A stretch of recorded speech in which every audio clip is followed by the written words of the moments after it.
Hi everybody, my name is Hannah and this is Pepper and Pine and I have a project to share with you today. We are going to be knitting a little octopus and it is super adorable and cute and actually pretty easy to do.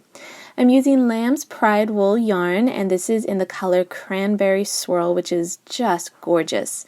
Now I'm going to cast on and I'm going to use this method here where you're kind of making a V with your needle, which will be in your right hand, and then with the yarn in your left hand.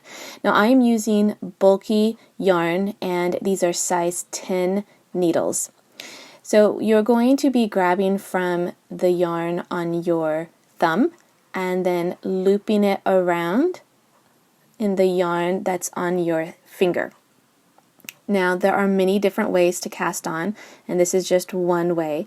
I am a beginner knitter and I have been for several years, and so I have learned a lot of different methods, and each time I get ready to teach my children, since we forget often, I usually have to refresh my memory with a tutorial.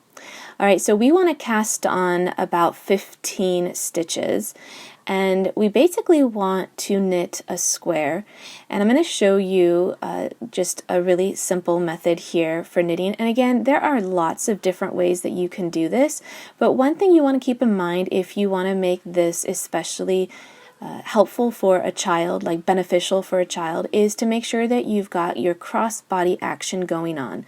So I have my yarn on the right side so that I can make sure that as I am looping the yarn around the needle, I am taking it across to the left side. Now this helps with brain development, and in a Waldorf setting you will be doing knitting at around first grade. I've noticed that it's a little bit challenging for my first graders to do knitting, but as they get older it just gets easier. So this project would be great for a beginner since all you need to do is knit a square. But also it's really satisfying for an older student as well.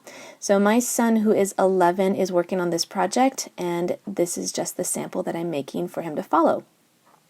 Now I've knitted several rows here, but it's not quite large enough, so I'm just showing you how I am figuring out how large to make it. I just want to wrap that up to the side and make sure that it is indeed a square, and that works just fine. Now there are many different ways that you could do this, but I found that doing a square kind of works well for the project. Now I am doing this kind of on the whim.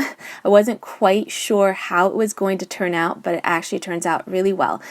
The next thing you want to do is bind off, and to do this you want to knit 2 stitches onto your needle, and then you're going to pull the bottom stitch over the top stitch. So you want to continue doing this until you only have your last 2 stitches left, and then you're going to pull that bottom stitch over the top stitch. I had a little trouble here getting it out. And once you get it out, you're going to be left with a little loop, and you just want to trim that off, and then you're going to slip that extra piece right through your loop, and then you're going to pull it tight, and that's it. Alright, so here's the fun part, and that is turning a square into a circle, or a sphere rather. So I have a knitting needle here, or rather a sewing needle here. It is a blunt tip and it has a wide hole for the eye so that you can get your yarn through it. Now I'm going through all of these top stitches here, and I'm going to pull my yarn through, and I want to have it doubled basically because I want to make sure this is nice and strong because it's going to get played with.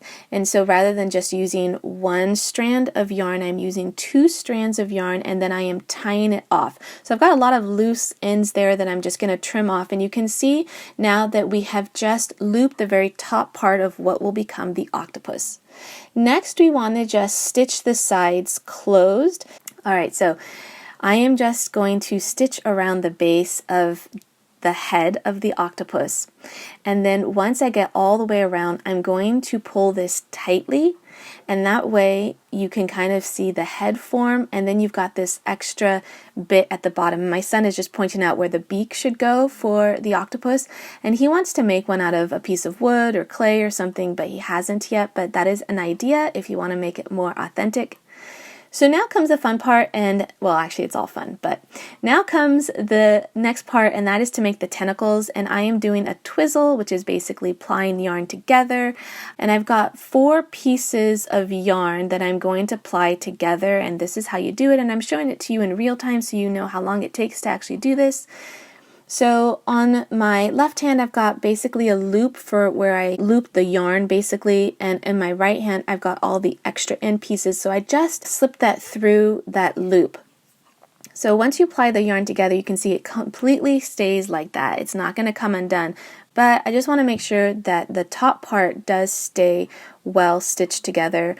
So I am just going back and forth, or rather I'm just kind of looping it around the tentacle up into kind of the collar of the octopus. And you want to do this 8 times.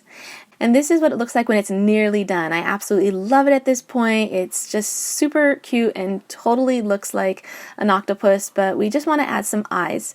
And I'm going to use some black yarn for this. And again, I am using my knitting needle, my sewing knitting needle to do this. And this is what it looks like when it's just about done. There really isn't a mouth because the mouth is down where the beak is, and so I really wanted to just do a little happy face, but that would not be authentic. Now my son really liked this, and I made this one for my daughter, and then my son can make his own. My daughter is 6 and my son is 11, and so he can easily knit his own. So I made this sample that my daughter can have and then my son can copy. And they both really liked it. And again, it was really simple. So this project would be great for any grade in elementary school, starting with 1st grade if your child has learned how to knit, since all you need is basically a square. Alright, so I hope that you enjoyed this project. If you try this, please let me know about it and share pics with me on Instagram, because I love seeing how you guys create your projects inspired by these videos. And if you want to see what we're up to on a daily basis, don't forget that you can find me on Instagram at Pepper and Pine.